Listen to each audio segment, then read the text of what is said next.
Good morning बच्चों। चलिए बच्चे, मैंने आपको इससे पहले वाली क्लास में या इससे पहले बताया था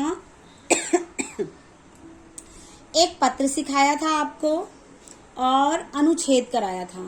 ठीक है, आज हम करेंगे चित्र वर्णन जो आपके थर्ड पीटी में आएगा। देखिए हमारे थर्ड पीटी में बेटा ये आएगा। क्या है इसमें? पूरी पिक्चर पहले आप लोग ध्यान से देखो और फिर बताओ कि इसमें है क्या। ध्यान से देखो ये वाली पिक्चर को। इस पिक्चर में एक सीन बना हुआ है जो कहाँ का है? चिड़ियाघर का सीन बना हुआ है ना। जब आप कभी चिड़ियाघर देखने गए होंगे, जो नहीं भी गए होंगे वो भी जब जानवरों को इस तरीके से पिंजरे में देखेंगे तो उनको पता चल जाएगा कि ये चिड़ियाघर है। तो हम देखो, इससे पहले मैंने जब आपको ये कराया था तो नीचे हमने ऐसे लिखना भी सिखाया था। आपको सिखाया था कि जब आप किसी भी पिक्चर को देखते हैं तो नीचे आप पूरे वाक्य कैसे बनाते हैं। यहाँ आपको लिखकर दिखाया गया था, यहाँ आपको कोई वाक्य नहीं लिखा हुआ, यहाँ वाक्य आप खुद बनाएंगे। ठीक है, सारे बच्चे ये काम मुझे खुद करके दिखाएंगे, मैं किसी को नहीं कराऊंगी ये काम। ये मैं चेक करूंगी, आप लोग मुझे खुद करके दिखाएंगे अपने आप। कैसे कर सकते हैं? देखो, इसको करने के लिए क्या लिखेंगे आप? ये एक चिड़ियाघर का चित्र है। ठीक है, हम लोग, या आप इसमें ऐसे भी लिख सकते हैं, हम सब चिड़ियाघर घूमने गए। वहां पर हमने क्या क्या देखा? वहां हमने बंदर, शेर, भालू और हिरन देखे। ठीक है, फिर उसके बाद क्या लिख सकते हैं? ये सभी जानवर अपने अपने पिंजरों में बंद थे। ठीक है, उसके बाद क्या लिख सकते हैं? हमने वहां देखो, इसमें मोर वगैरह के नहीं रखे, पर आप उसमें लिख सकते हो कि अगर आप थोड़ा बारिश के टाइम पर गए हैं तो हमने बहुत सारे मोर देखे, या हमने और अलग अलग तरीके के पक्षी देखे। उसके बाद हमने वहां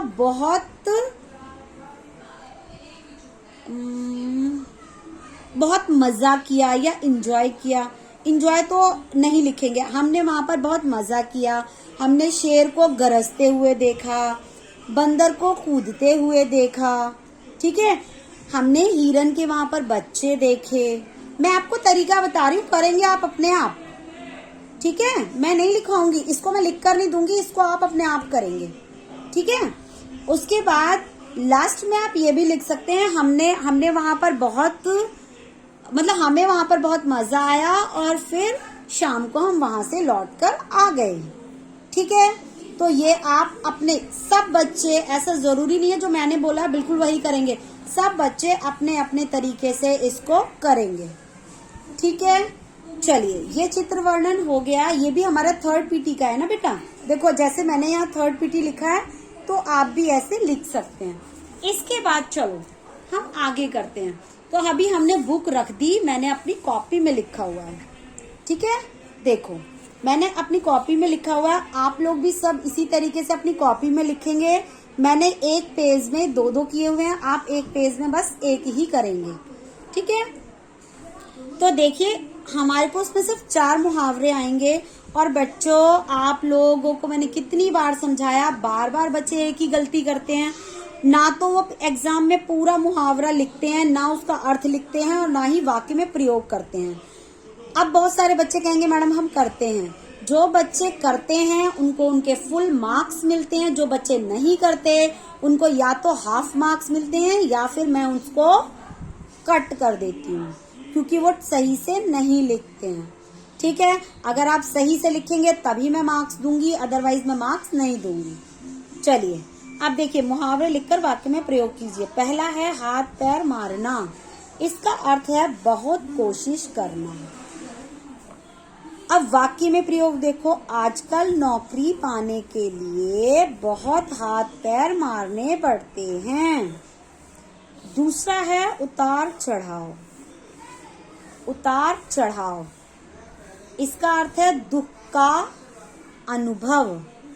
दुख का अनुभव अर्थ है इसका, ये जरूर लिखेंगे पेपर में। अगर आता है ये। फिर उसके बाद है हमारे जीवन में उतार चढ़ाव आते रहते हैं। हमारे जीवन में उतार चढ़ाव आते रहते हैं। कहर ढाना, कहर ढाना अत्याचार करना, कहर ढाना अत्याचार करना। अधिक पढ़ाई ने बालकों पर कहर ढा दिया है। ठीक है सच्ची में कहर ढा दिया आप लोगों के ऊपर। देखो, अत्यधिक पढ़ाई ने बालकों पर कहर ढा दिया है। चौथा देखिए, पेट में चूहे कूदना, बहुत भूख लगना। अर्थ क्या हुआ? बहुत भूख लगना। माँ जल्दी खाना बना दो, पेट में चूहे कूद रहे हैं। ठीक है, चलिए ये आप एक पेज में करेंगे। उसके बाद नेक्स्ट पेज से डेट डाल के स्टार्ट करेंगे। अशुद्धियां, यहाँ अशुद्धि लिखेंगे, यहाँ शुद्ध लिखेंगे। भूधर, भूधर, इसमें देखो छोटे ऊ और बड़े ऊ की मात्रा का फर्क है। फिर है बूढ़ा, बूढ़ा। पूर्व, पूर्व, तीनों में ऊ की मात्रा का फर्क है बेटा। भरप, यहाँ लिखा है भरप, इसको शुद्ध और सही क्या होगा? भरत। गुरु, अरे ये तो दोनों गुरु एक जैसे हो गए। ठीक है, मुझे लग रहा है आपकी बुक में भी इसी तरीके से दिया होगा। अभी देख के बताती हूँ, एक मिनट रुकिए।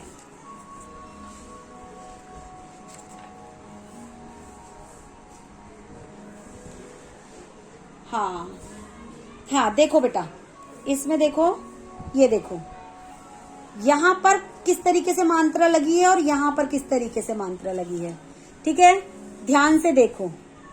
गुरु, ये गुरु ठीक नहीं है, ये गुरु ठीक है, ये शुद्ध है, ये सही है और ये गलत है। ठीक है, इस तरीके से करेंगे। ये देखने पे दोनों यहाँ पर एक जैसा लग रहा है, आपको बुक में फर्क नजर आएगा। ठीक है, उसके बाद है परीक्षा। यहाँ पर भी परीक्षा, वही छोटी ई और बड़ी ई की मात्रा का फर्क। आगे देखिए, आगे तीसरे पेज पे लिखेंगे पर्यायवाची शब्द। अगला नेक्स्ट पेज लेंगे, उस पे लिखेंगे पर्यायवाची शब्द। अब देखो कौन कौन से आएंगे। एक आएगा आनंद, आनंद, खुशी, प्रशंसा और हर्ष। यहाँ पर भी मैं आपकी गलतियां बताऊं, वही मैं बार बार 3-3 लिखने के लिए कहती हूँ, बच्चे 2 लिख देते हैं। अगर आपने 3 नहीं लिखे तो बेटा मैं आपको हाफ मार्क्स दूंगी, अगर 3 पूरे हैं तभी मैं आपको फुल मार्क्स दूंगी। ठीक है, आगे देखो। पाठशाला, पाठशाला विद्यालय, स्कूल और गुरुकुल, विद्यालय, स्कूल और गुरुकुल। कमल, कमल के पर्यायवाची हैं सरोज, पंकज, जलज, नलिन और पदम। ठीक है, पदम। किरण, किरण है अंशु, कर, अंशु, कर, रश्मि, गो और प्रभा। जो सूरज की लाइटें आती है ना, उसको किरण कहते हैं। ठीक है, उसके पर्यायवाची भी अच्छी तरीके से पढ़िएगा। अब है गणेश। गणेश सबको पता है, गणपति बप्पा हमारे। तो गणेश के तो बहुत सारे नाम होते हैं, तो कोई भी आप 3 नाम भी लिख सकते हो। ठीक है, पर इसमें देखो गणेश के पर्यायवाची हैं गणपति, लंबोदर, विनायक और मोदक प्रिय। ठीक है, देखो गणपति, गणपति हम कहते हैं। लंबोदर, लंबोदर क्योंकि उनकी सूंड बहुत लंबी होती है। विनायक भी उनको कहा जाता है। और मोदक प्रिय, उनको मोदक बहुत अच्छे लगते हैं ना, तो मोदक प्रिय। ये हो गया हमारा पर्यायवाची। उसके बाद करेंगे हम विलोम। विलोम शब्द में कैसे करेंगे, देखो यही शब्द लिखा, यहाँ पे लिखा है विलोम।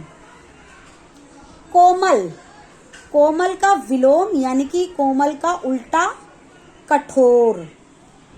गुण अवगुण, साधारण असाधारण, सरल कठिन, जय पराजय, आकाश पाताल, विद्वान मूर्ख, पूर्व अपूर्ण, सॉरी पूर्व नहीं है, पूर्ण है, पूर्ण अपूर्ण, पाप पुण्य, पाप पुण्य। बेटा आप ये अपनी बुक में भी निशान लगा सकते हैं, ठीक है। उसके बाद जब ये आपका सारा कंप्लीट हो जाएगा तो आप फिर हमारा वापस से कॉपी चेकिंग होगी, ठीक है। फिर आप इसको वापस लेकर आएंगे, कॉपी चेकिंग में इसको सारा करके आप लेकर आएंगे। चलिए अब देखते हैं हम। अब है हमारा अनेक शब्दों के लिए एक शब्द। पहला है बीता हुआ। जो बीता हुआ होता है उसको क्या कहते हैं? अतीत। दूसरा है नहीं मरने वाला। जो मरने वाला नहीं हो, जो नहीं मर सकता हो, वो अमर। जो बहुत बोलता है, जो बहुत बोलता है उसको कहते हैं वाचल। क्या बोलते हैं उसको? वाचल। एक बार और देखिए।